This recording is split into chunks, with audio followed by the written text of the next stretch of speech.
زمانه ته وګورې ابراجن وکړي یو غواش ایوه ادب ته وګورې نه پراجن وکړي مور بیا بشکې په ډولې پورې کولې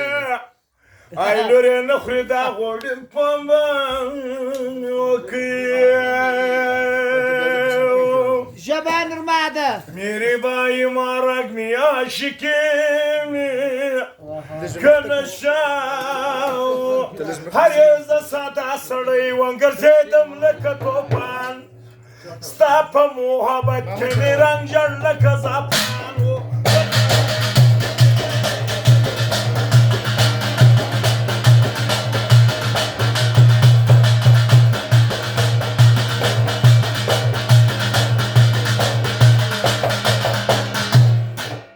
چې په ډولو خو د شپې په تلم چیرې چې په ډولو خو د شپې پسې به تلم چیرې چې په ډولو خو د شپې په تلم واده به وپردی په اتڼ ورګډېدم د ډېر پهلوان هر چا لره په غېږ ورتلم ستا مینې برباد کړم پیسې سولې راخلاص غلا کول به مې ګوتون ژبه ژبه یو ورځ ګرفتار کم راته بنجه کلستان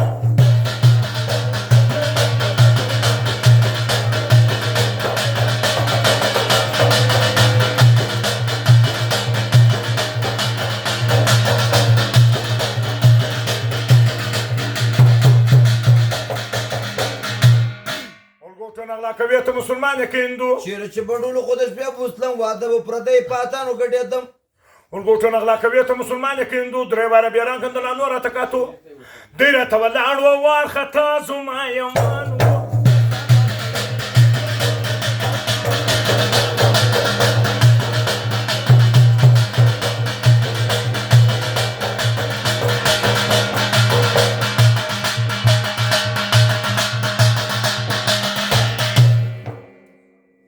بیا د سوکش کې مې غورځوم د بیابان لور ته بیا د سوکش کې وې غورځوې د کچرو ټپ ته بیا د سوکش کې مې غورځوم د بیابان لور ته تبلیغانه باندې رارسم کله د خپل کور ته ور خدای پاک دې جوړ کړي بیا به راسې دې لور ته یوه چوله به بلاړ سې درسه جوړ به سي ښځوانه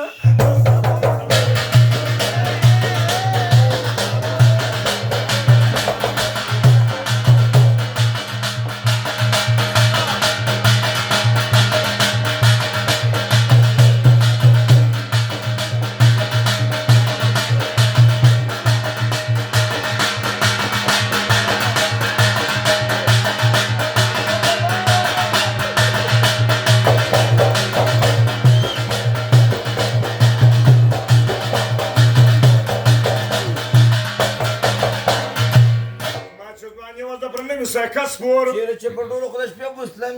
بیا د سوکش کې وې غورځوم د بیابان لور ته ما چې ځواني وه د پر نوي سکه سپور کړه په مخالانه بیا یې وخندل په زور لاس یې په لاس کې راکړئ سوم باچا د پاکستان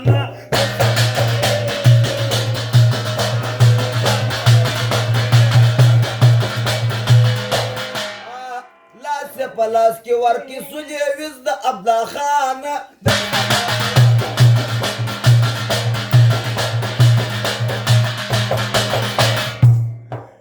مینه مکه او په مینه کې تاوان دی مینه مینه وکړه او په مینه کې ډېر ګټه ده مینه مینه مکه او په مینه کې تاوان دی دا به ستا صفت کې وایي څومره ښه ځوان دی جب چې د خالص درته وایي بې بیمانه ده دې صفته ګوره نو ځان ته ساریان پایدین څرګرې ور وانده کیسه وه د ملتانه